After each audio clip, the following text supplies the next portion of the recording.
Moçada, hoje nós vamos fazer um negócio meio diferente aqui no seu Peso do Dia. Um top 5 de álbuns de uma época específica do Iron Maiden. Uma fase da carreira da banda, nós vamos fazer um top 5 dos discos dessa fase. Roda a vinheta.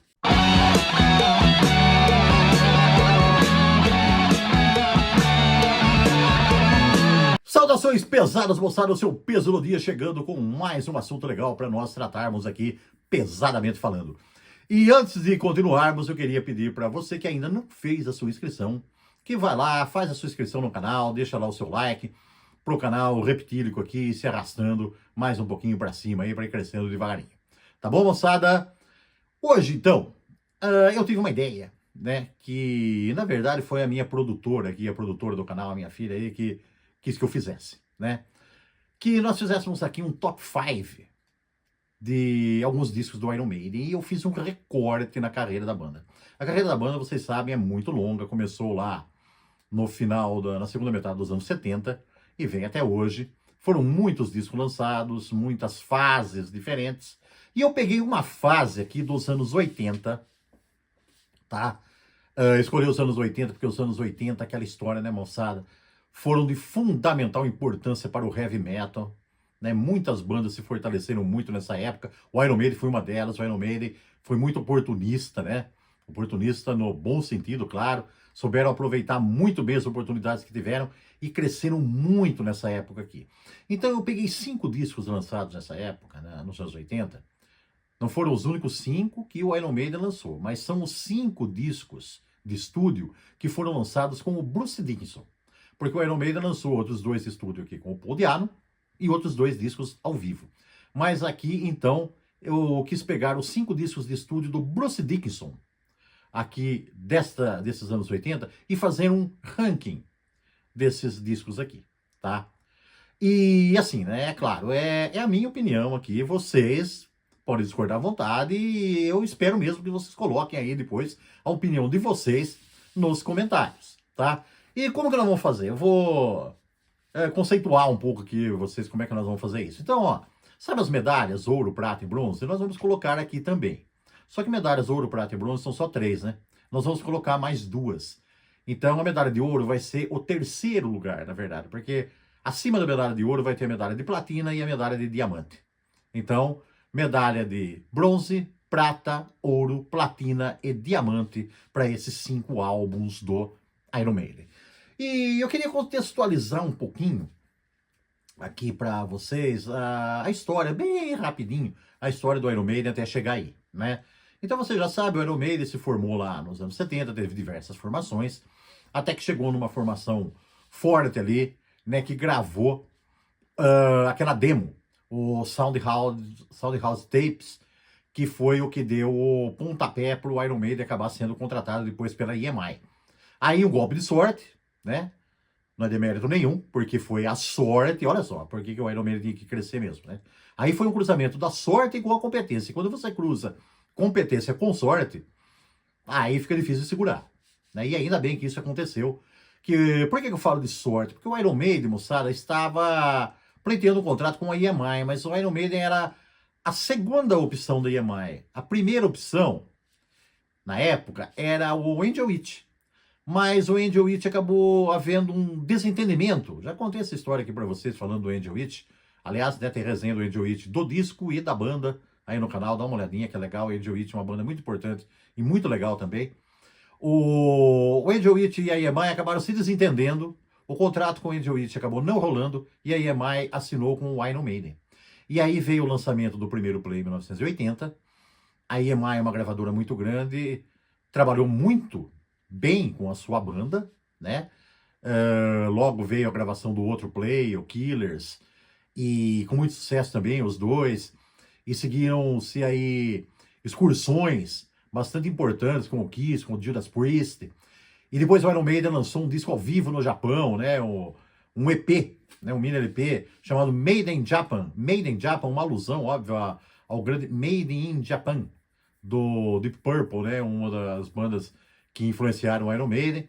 E só que aí veio, tava tudo muito bonitinho, mas o Paul Di'Anno aí veio um problema, que ele começou a ter problemas, e o vocalista, né? E ele acabou saindo da banda. Foi aí que entrou o Bruce Dickinson. que é um dos nossos personagens agora aqui, que nós vamos falar dos discos dos anos 80 com o Bruce Dickinson. E aí o Bruce Dickinson entrou e foram gravados durante os anos 80, tá? Eu sei, tem muito mais discos do Iron Maiden com o Bruce Dickinson, mas durante os anos 80, de 82 a 88, foram gravados com o Bruce Dickinson 5 discos de estúdio que eu vou mostrar para vocês aqui, ó. Em 82, o primeiro, The Number of the Beast. Tá? Aqui não é o ranking, aqui é só a cronologia, tá? O primeiro, The Number of the Beast, de 82. Seguindo, em 83, depois do primeiro veio o segundo, olha que coisa. Depois do primeiro, o segundo, Peace of Mind, de 1983. E aqui uma outra coisa que eu queria observar, ó. Desses 5 discos, 4 foram com a mesma formação. A banda que mudava bastante de formação deu uma bela estabilizada aqui. O The Number of the Beast teve, então, o núcleo que não mudou, né? O Bruce Dickinson, já falei, nos vocais, o Steve Harris no baixo, o Dave Murray e o Adrian Smith nas guitarras. O The Number of the Beast tinha o Clive Burr na bateria. Mas depois, durante a turnê, ele teve lá problemas também, igual lá o Paul Di'Anno, saiu e entrou o Nick McBrain. E o Nick McBrain ficou, depois dessa formação bastante longeva, pode se chamar de formação clássica do Iron Maiden, né? O Bruce Dickinson nos vocais, Steve Harris no baixo, Adrian Smith e Dave Murray nas guitarras e o Nick McBrain na bateria. A partir do Peace of Mind já é com ele, tá? Depois do Peace of Mind, o terceiro disco aqui, então, com o Bruce Dickinson, que coisa linda, não? O Power Slave, o egípcio Power Slave, de 84. E aí, ó, veio 82, 83, 84, né? Veio a turnê gigantesca do Power Slave e saiu um disco ao vivo, um duplo ao vivo, o Live After Death, que não vai ser comentado aqui, porque como eu falei para vocês, eu vou comentar os discos de estúdio. E o Live After Death, ele faz 40 anos esse ano, ele tá na programação do Clube dos 40, quando chegar a data do aniversário dele, ele vai ser devidamente resenhado, beleza? Então, 85 foi o disco ao vivo, não teve disco de estúdio, o disco de inéditas saiu em 86, aí, este aqui, ó. Summer in Time, com essa capa aqui, que tem tanta coisa legal, que você fica olhando, você fica mais de hora olhando essa capa aqui e você não vê tudo, tá? Muito legal essa capa aqui, o Summer in Time. E depois, mais um intervalinho aí, não saiu outro disco ao vivo não, mas em 87 a banda não fez lançamentos, lançou em 88, esse aqui, ó, agora vai diminuir um pouquinho o tamanho aqui, porque aqueles lá vocês viram que é vinil, esse aqui é CD, ó. Tá? Seventh Son of a Seventh Son. Tá legal? O disco de 88. Muito bem, moçada. Agora nós vamos ao ranking. Eu vou falar ranking, por aí, mas é ranking, né? Tá valendo. E aí eu devo dizer pra vocês que foi uma tarefa ingrata, difícil e até meio injusta, eu acho, sabe? E até meio desagradável. Sabe por quê, moçada? Eu gosto tanto desses discos. Eu gosto tanto dessa banda. São discos maravilhosos. São discos aí que, vamos dizer, trilha sonora da minha adolescência, sabe? E eu acho assim, pra mim é até meio difícil colocar um atrás do outro, tá? Falar assim, esse aqui fica abaixo daquele ali. Pra mim não tem muito abaixo. Mas assim, sabe o que eu usei? Mais aquela questão assim de... Sabe quando eu falo pra vocês que as bandas têm os seus clássicos e eu tenho os meus aqui particulares? Então, eu mesclei assim mais clássicos da banda e alguns particulares e acabei chegando nisso aqui, tá? Então nós vamos começar aqui o ranqueamento, tá? Eu vou dar uma comentada em cada um deles, assim, rapidamente, claro. Alguns até já comentei aqui, né? O Power Slave teve aniversário dele ano passado de 40 anos. Eu falei um pouco já do Peace of Mind, né? Que tem uma música lá que foi inspirada no livro Duna, depois eu vou falar de novo aqui, quando eu vou falar um pouquinho mais dele aqui. Falei um pouquinho também do The Number of the Beast, mas nós vamos falar um pouquinho mais deles aqui. Iron Maiden sempre é um assunto para ser resgatado, né, moçada? Então vamos lá. Vamos começar o ranqueamento aqui desses 5, com as 5 medalhas aqui. Então vamos ver, um pouquinho de suspense aqui no ar, moçada. Quem começa aqui no 5º lugar com a medalha de bronze? Quem você colocaria? Depois você escreve aí, porque eu coloquei esse aqui, olha. Exatamente o último da fila, o mais recente, o Seventh Son of a Seventh Son. Por que eu não gosto desse disco? Claro que não é isso, eu adoro esse disco. Olha aqui. o CDzinho. Capinha dura de abrir, viu? Caixinha. Ó, queria abrir aqui, mas tá difícil, ó. Ele não é, essa versão que pelo menos não é enfeitada, não é pintada, nada, tá? Só assim, mas tem um encarte aqui legal, tá? Com as letras, com desenho e tal. Essas coisas aqui, essas geleiras, esse negócio. Colocou mais um pouquinho, né? O Ed aqui tirando o negócio do útero, parece que o Ed aqui é uma figura meio fêmea, tá dando a luz em alguma coisa, sei lá, né? Bom, moçada, um grande play, um play maravilhoso. Esse play aqui, ele tem muitas faixas assim que depois ficaram muito tempo, né? No setlist do Iron Maiden. Um grande disco, um pouco diferente dos outros, tá? Nós tivemos assim, desses 5 discos aqui, 3 discos assim meio lineares, que foram mais ou menos seguindo um estilo bem parecido, né? Os 3 primeiros. Depois veio o Seventh Son, o Somewhere in Time. O Iron Maiden deu uma mudadinha, né? Colocando lá sintetizador, aquelas coisas lá, e foi malhado por isso, então depois eu falo quando eu for falar dele. E esse aqui, depois, o Iron Maiden não só investiu de novo nos sintetizadores, como foi mais a fundo e colocou teclados mesmo desse disco aqui. Teclados tocados pelo mestre Steve Harris, né, que mostrou aqui que além de baixista é um ótimo tecladista também. Claro que depois ao vivo não foi um tecladista contratado para os shows, porque o Steve Harris tem só 2 braços, né, e não dava para tocar baixo e teclado. Mas aqui essas músicas têm bastante teclados, e muita gente fala que esse disco aqui, até, bom, alguns criticaram, outros acharam que foi bom, eu achei que foi maravilhoso, que esse disco aqui ele tem uma pegada meio progressiva. O que não é surpresa nenhuma, porque o Steve Harris sempre deixou bem claras as suas influências de bandas progressivas, como por exemplo, Genesis, Yes, Nectar e tantas outras, né? Então, normal ele fazer um disco aqui que o Iron Maiden tivesse uma queda pro lado progressivo. Não é um disco progressivo, tá? Mas assim, por causa dos teclados, ele é mais caído, ele tem um quê disso aí, né? Então dá uma olhadinha, ó. Vou ler um pouquinho das faixas aqui, comentar um pouco sobre elas, olha. Moonchild maravilhosa. O teclado aqui é um show, né? Vocês conhecem, que faixa lindíssima. Depois, Infinitive Dreams, Can I Play With Madness, né? Que o refrão é grudento. A capela, né? Que Can I Play With Madness, falar da capela, aquele negócio. Nas arenas, isso aqui é uma festa, tá? Sempre foi. The Evil That Men Do, outra faixa também incrível, também, olha, daqui a pouco foi esse disco em primeiro lugar. Cara, que disco! Que disco! Seventh Son of a Seventh Son, a faixa título, The Prophecy, The Clairvoyant, também com aquele... falar do baixo do Steve Harris no Iron Maiden é chover no molhado, mas tem que falar, né, moçada? É lindo demais! Only the Good Die Young, ainda bem que isso aqui contrariou a banda, né? Só os bons morrem cedo, ainda bem que o Iron Maiden não morreu até hoje, tá? Então, ainda bem que eles não seguiram o que disseram aqui. Maravilhoso, parte gráfica, tudo, né? Que sempre o Iron Maiden foi muito rebuscado nas capas, você vê a contracapa aí, com esse livro sagrado, tal, no meio das geleiras e tudo esse negócio aí, misticismo, faixas cativantes, um disco maravilhoso. Um pouco criticado por faixas longas. Turma, também essa faixa longa é ruim, essa faixa curta também é. Esquece os críticos, tá? Um grande disco, ele vai ficar aqui um pouco atrás dos outros, mas ó, tô até me sentindo aqui um fascínio, né? Por falar isso, mas se você vai ter que separar os 5, você tem que separar, né? Então separo esse aqui com a medalha de bronze, que vale diamante, aqui para esse grande play. Vamos pro outro? Acho que tem gente que concordou, tem gente que tá querendo aí ver as minhas vísceras, né? Mas aí depois você escreve aí, numa boa. O seguinte é o que veio imediatamente anterior a esse, o de 86, Somewhere in Time. O Somewhere in Time, moçada, é um grande disco. Aliás, o Bruce Dickinson, esse disco foi muito mal compreendido na época. Por quê? Porque durante milênios, durante eras universais, o sintetizador foi tido como instrumento maldito pro heavy metal, tá?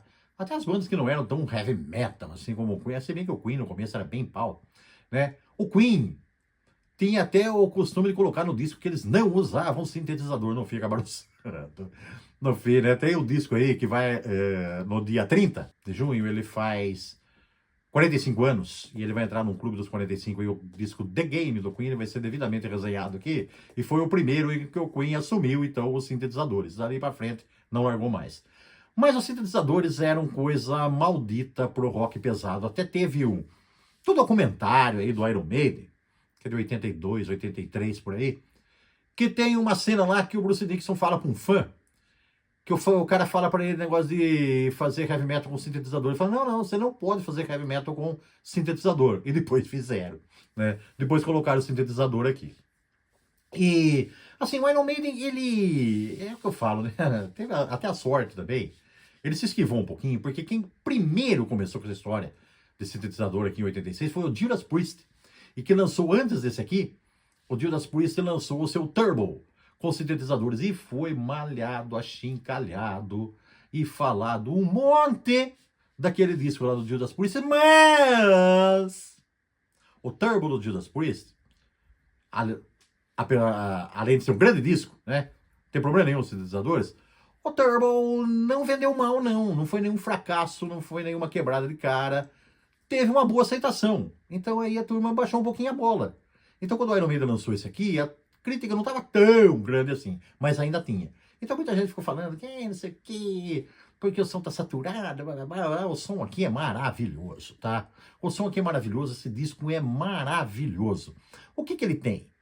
Que na época assim ele foi considerado mais fraco. Um dia, até o Bruce Dickinson foi perguntado, recentemente, até não faz muito tempo isso, ele foi perguntado do porquê, né? O pessoal resgatou lá os anos 80 e perguntou para ele por que o Somewhere in Time, considerado um disco mais fraco. Ele falou que, na verdade, o Somewhere in Time, ele não achava o Somewhere in Time um disco mais fraco, ele achava um disco muito bom.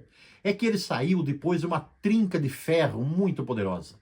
Os três primeiros que foram muito poderosos. Então, por isso que, talvez aqui, achassem que ele era um pouco mais fraco, porque ele mudou um pouco o estilo, né? Ele não é que ele suavizou, ele não suavizou o som, ele ficou um pouco mais pomposo por causa desse negócio aí de sintetizadores e tudo mais, né? O Seventh Son of a Seventh Son depois é mais pomposo do que ele, só que é um pomposo agressivo, tá? Esse aqui é um pomposo um pouco menos agressivo, embora tenha faixas maravilhosas também. Então por isso que alguns torceram o nariz, mas não dá pra torcer o nariz, esse disco aqui é incrível, moçada. É um grande disco, um disco maravilhoso. Olha as faixas que ele tem, ó. Caught Somewhere in Time, aquela característica de abertura do Iron Maiden, extremamente cativante, o refrão incrível. Wasted Years também, uma faixa belíssima. Belíssima Wasted Years. Aliás, aqui, deixa eu pegar o vinil aqui dentro, porque aqui tem aquele negócio que não segue a mesma... As músicas estão aqui na contracapa, mas não estão na mesma ordem que elas aparecem no play. Então, ó. Olarum. Olha o selinho da Yamaha aqui, amarelinho, bonitão. Olha só. Caught Somewhere in Time, então, a primeira. Depois segue a Wasted Years, né? Fantástica.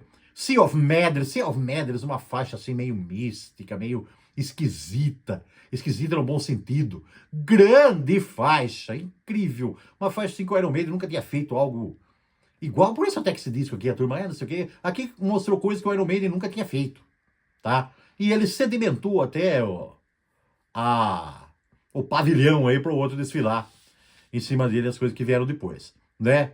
Heaven Can Wait também, que tem um coro meio aquele lá que o Accept gosta e tal.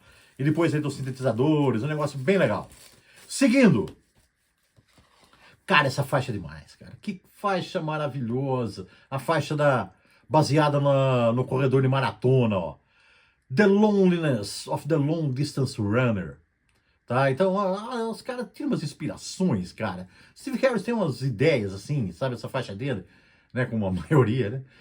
Ele tirou, não sei de onde ele tirou isso aí, sabe? O cara é um corredor de maratona, 42 quilômetros, todo aquele tempo, o que passa na cabeça dele, que ele tá ali sozinho e tal. Uma faixa maravilhosa, moçada. Depois tem Stranger in a Strange Land, né? Com a introdução de baixo incrível. E aí tem uma dupla. Meu amigo. Aí entra uma daquelas clássicas minhas, sabe? Que não é uma clássica do Iron Maiden. A banda nunca deu muita bola pra essa música, mas eu adoro. Déjà Vu. Que faixa linda! O Bruce Dickinson aqui tá mortal, sabe? Tem uma bateria, uma batida incrível, né? As guitarras sintetizadas aqui estão maravilhosas. Que faixa maravilhosa, Déjà Vu, tá? Que é um dos meus clássicos particulares. E fecha com Alexander the Great. História, de novo, história. O Iron Maiden adora história. O Iron Maiden sempre fez muitas faixas históricas. Essa aqui fala do Alexandre Magno, o Alexandre o Grande. E que faixa, moçada, épica, longa. Ela tem aqui, ó, 8 minutos e 35. Não é a mais longa do Iron Maiden, mas a mais longa do disco.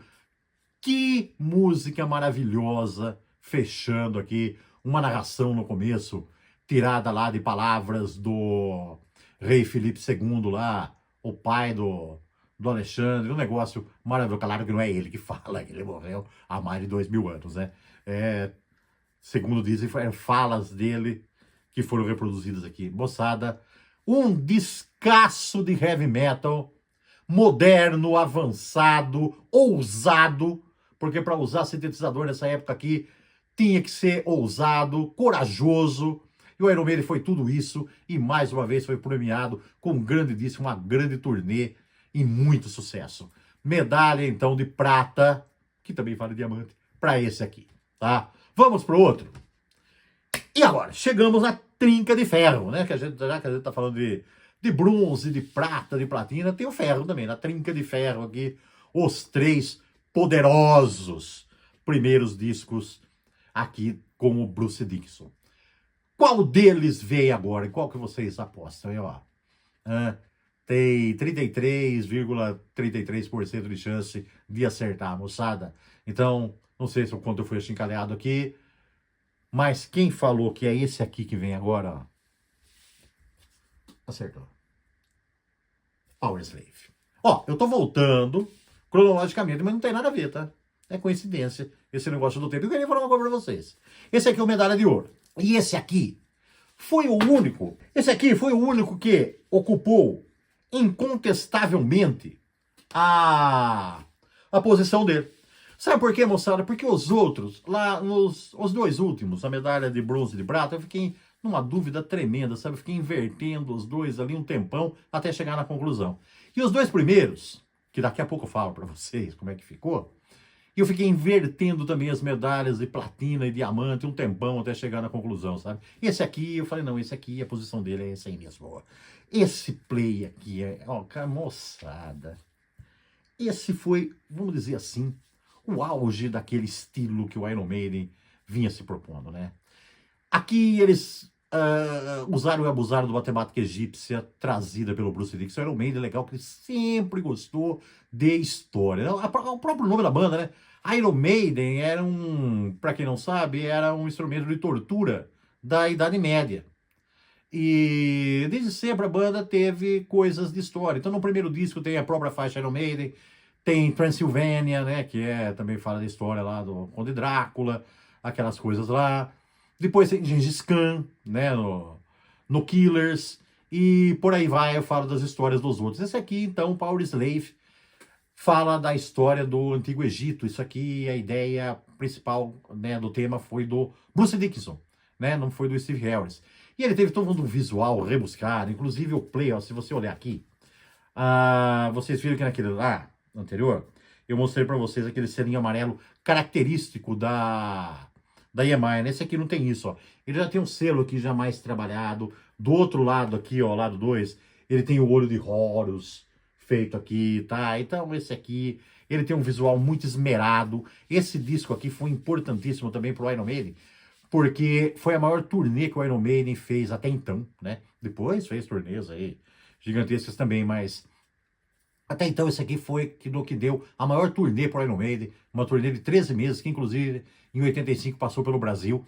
Aliás, ó, só lembrando, recentemente aqui, vai lá no canal se você não viu, dá uma olhadinha, teve a resenha dos 40 anos do duplo ao vivo Worldwide Live do Scorpions, que foi gravado a partir da turnê do Love at First Sting, o disco de 84 do Scorpions, assim como o Live After Death do Iron Maiden, que vai ser resenhado aqui em breve, foi a partir da turnê desse de 84 aqui, o Power Slave, né? E lá naquela resenha do Scorpions eu falei também que inclusive passou pelo Brasil. Então é o mesmo que eu falo aqui. Vocês falam, e daí? Né? Iron Maiden e Scorpions já vieram tantas vezes para o Brasil. Mas depois, nessa época aqui de 85, era uma raridade enorme. Era mais fácil você achar pelo em ovo do que uma banda grande vir tocar no Brasil, moçada. Algumas já tinham visto vindo, mas era muito difícil. E essas aí, tanto Iron Maiden como Scorpions, vieram no Rock in Rio, na primeira versão do Rock in Rio, com shows exuberantes. E esse disco aqui é fantástico, né? Teve muita importância na carreira da banda também, e não à toa. Tem grandes faixas aqui, e você sabe de uma coisa, esse não tem sintetizador, tá? Você sabe de uma coisa, já ouvi críticos chatos fazerem críticas a esse disco, sabe o que falaram? Clichês pesados, mas repetitivos. Eu repito o que eu falo, vá, tá? Vá, pra onde você solta a sua imaginação aí, tá? Clichê assim, mas é o que eu falo. Quando eu falo clichês aqui, eu falo de maneira muito elogiosa. Grandes clichês pesados e maravilhosos, tá? E tem também clássico particular nesse aqui. E aliás, bom, eu vou falar das faixas aqui, aí eu falo das particularidades delas, né? O lado 1 abre e segue, né? Duas faixas que foram tradicionalíssimas depois nos shows do Iron Maiden. Aliás, essa Aces High que abre aqui acabou virando a faixa de abertura dos shows do Iron Maiden depois eternamente, né? Até hoje eles abrem shows com essa música aqui. Depois vem 2 Minutes to Midnight, que tem uma curtinha aqui, inclusive, no canal, vai lá, que ela tem um riff aqui muito parecido com Power and the Glory do Saxo e muito parecido com Making Love do Kiss. Então eu coloquei lá, né, 3 músicas com esse riff de entrada aqui bastante parecido. Uma grande faixa maravilhosa. Depois tem uma instrumental, que o Iron Maiden já tinha feito antes, né? Tinha feito lá no seu primeiro disco, né? A Transylvania, fez a Gengis Khan, depois o Killers. Não fez instrumental no The Number of the Beast, mas fez instrumental aqui. Né? Não fez instrumental também no Peace of Mind, mas fez aqui a Lost for World, Big Horror, que é uma grande instrumental maravilhosa. Seguindo Flash of the Blade, essa aqui também é uma música que o Iron Maiden nunca deu muita bola, mas é um dos meus clássicos particulares. Adoro, adoro, adoro e idolatro. E fecha com The Duelist, esse primeiro lado, que é uma canção bastante melancólica, tá? Muito legal também. O lado 2 abre com Back in the Village, tá? Uma faixa bastante agressiva. E vem a faixa título, moçada, que obra tenebrosa, sinistra, maravilhosa. Minha filha, quando era pequenininha, tinha medo da introdução dela, tá? Pesadíssima, um peso obsceno. Ih, moçada, olha. Em 2019, eu fui ver o show do Iron Maiden no Morumbi, sabe? E se por um lado, eu fiquei... nem sei o tamanho da minha felicidade. Acho que minha filha tá balançando até agora as coisas por dentro dela, tanto que eu sacudi ela na hora lá, quando eles tocaram The Sign of the Cross, que eu não esperava, e eu acho maravilhosa. Se por um lado esse aí foi um momento de grande felicidade, foi um momento de tristeza não ter tocado Power Slave. Como senti falta, como senti falta. Ela vai falar assim, qual que devia ter saído? Nenhuma, devia ter feito o show um pouquinho mais comprido e ter enfiado ela pelo meio, mas tudo bem, né? Mas que faixa, moçada, Power Slave é matadora, matadora. Que peso, que coisa maravilhosa, que coisa sinistra e cativante.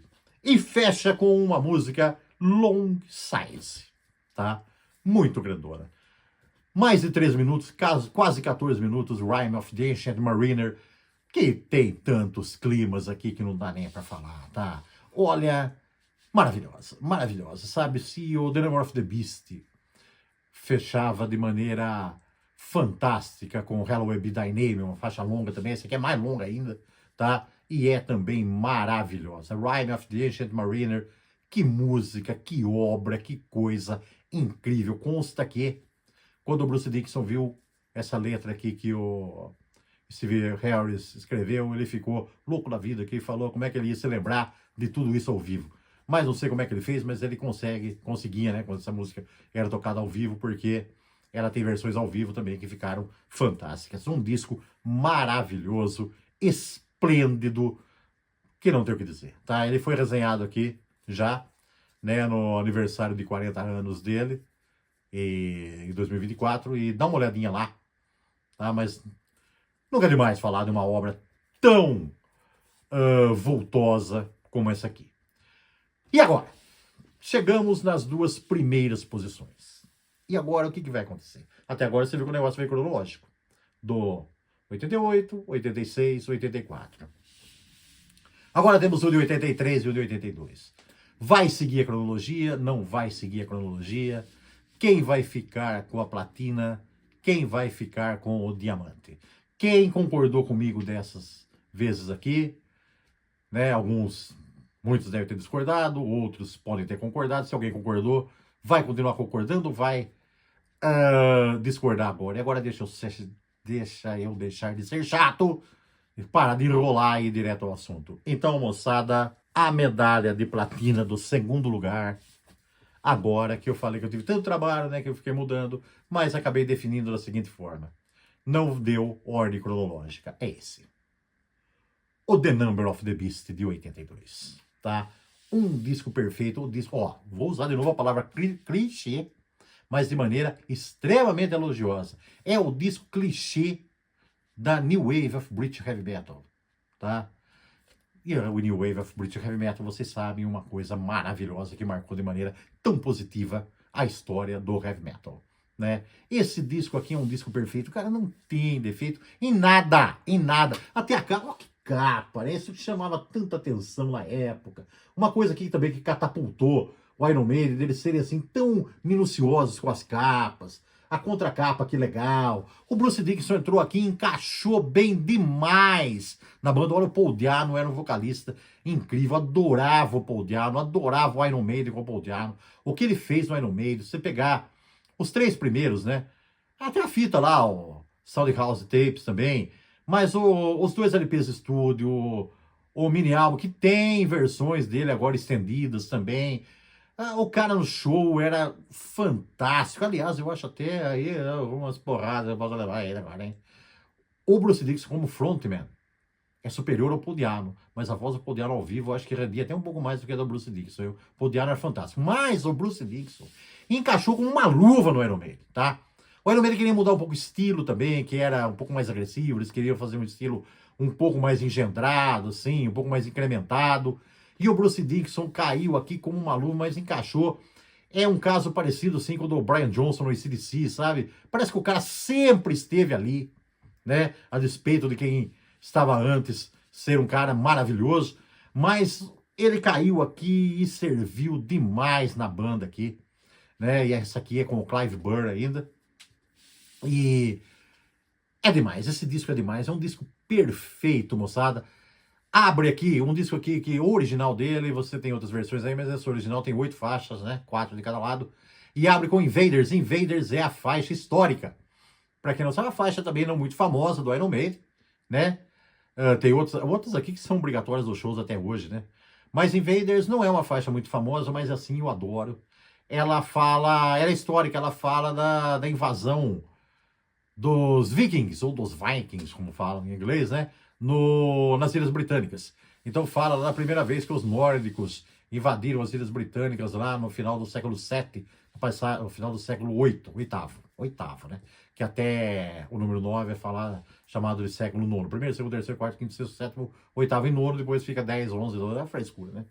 De nomenclatura, mas é o século oitavo. Então, finalzinho do século oitavo, passagem para o século nono, que começaram as invasões nórdicas e essa Invaders fala disso aí. Segue a maravilhosa Children of the Damned, uma semi-balada, linda, linda, linda, linda, beleza cruel, como eu falo sempre, que coisa maravilhosa. Mano, por que eu coloquei esse aqui na medalha de platina, não? Porque tem outro, bom, tudo bem. 22 Acacia Avenue, que fala aí dos prostíbulos lá de Londres e tal, muito legal também. Antes dela tem The Prisoner. The Prisoner, uma faixa impressionante, que paulada, que paulada. E eu vou contar nas curtinhas como é que essa música foi feita. Não vou falar agora não, tá? Assiste curtinhas lá que eu vou contar que essa música aí foi feita assim meio... Não era pra ser, mas acabou... Foi indo, acabou fundo, tá? Acabou sendo. Mas ficou maravilhosa. Do outro lado, The Number of the Beast, a faixa título. Se eu disse que é clichê da New Wave of British Heavy Metal, eu acho que principalmente essas duas músicas que abrem o segundo lado do disco aqui, são clichês do estilo também, né? The Number of the Beast é uma faixa famosíssima, acho que todo mundo conhece, já foi coverizada, apreciada por tantos, essa banda é extremamente influente, uma faixa maravilhosa, tem videoclipe dela, assim como Run to the Hills, que vem na sequência, que tudo que eu falei de The Number of the Beast, eu falo dessa aqui também, né? E as duas têm cunho histórico também, porque The Number of the Beast fala do livro da profecia, né? Consegui que Steve Harris foi inspirado por assistir o filme Profecia 2 para escrever essa música. E Run to the Hills fala da chegada do europeu na América do Norte, nas terras dos Estados Unidos, e o inferno que aquilo foi para os indígenas locais. Uma faixa maravilhosa também. Segue Gangland, um heavy metal de primeiríssima, e fecha com Hallowed Be Thy Name, uma das músicas mais maravilhosas de todos os tempos, também com seu cunho histórico, né, que nenhuma coisa específica assim, mas fala dos muitos condenados à forca, né, que o cara estava esperando a sua execução ali. E, olha, é a execução, nossa, porque parece que você foi executado quando esse disco acaba. Que disco maravilhoso, moçada, não tem o que falar. Um disco perfeito, irrepreensível, não tinha como ser melhor. E apesar de tudo isso, tem a nossa medalha de diamante, então, que não tem mais segredo, né? O Peace of Mind, certo? Por que eu coloquei o Peace of Mind? Moçada, tem tanta coisa, sabe? Assim, ó, coisas muito pessoais, né? Aquele foi tão maravilhoso, o The Number of the Beast. Esse aqui veio consolidar aquilo lá. Esse aqui até a apresentação dele, ó. Essa capona dupla aqui. Essa mesa que tem aqui, ó. Essa maçã espetada na faca aqui pelo Bruce Dickinson. Vou dar pra frente aqui, que vocês estão vendo, né? Ó, colocar mais perto. Esse cérebro aí no prato para ser devorado. Esse Ed lobotomizado aqui numa cela acolchoada, almofadada e tudo mais, ó. Esse, aqui, ó, pra quem já foi lá, né? Na Inglaterra fora, lá, esse aqui é o céuzinho característico dele, lá, assim, ó. Uma luva aqui com um relicário.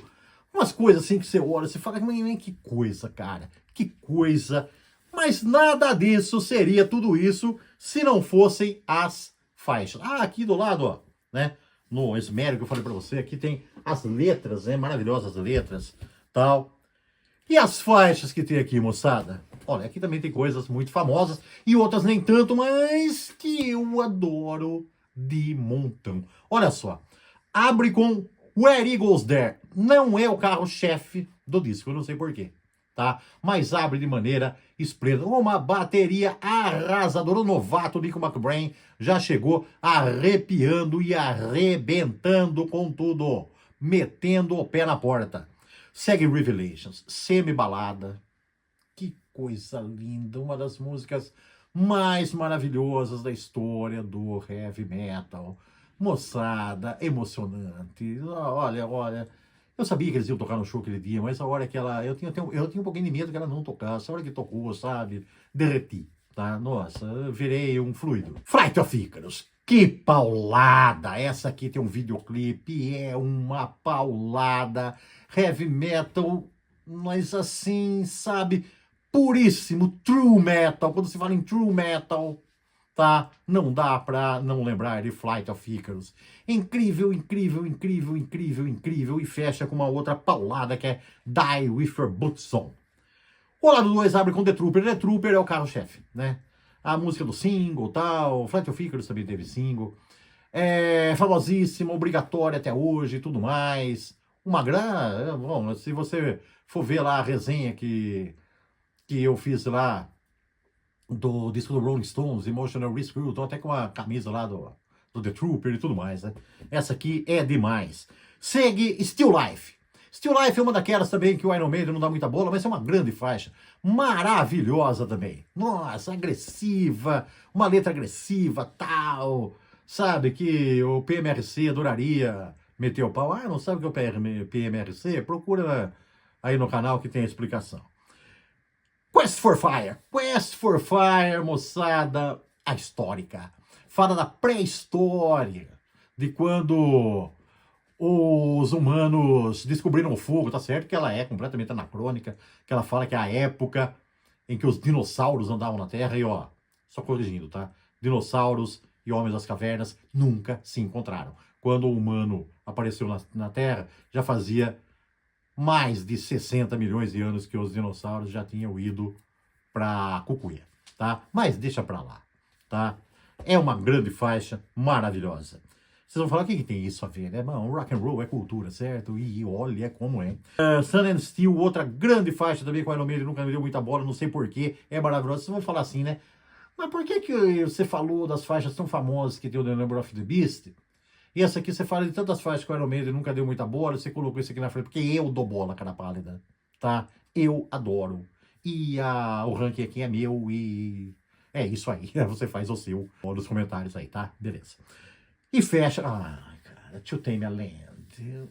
Cara, que coisa, que coisa. Vai ser linda.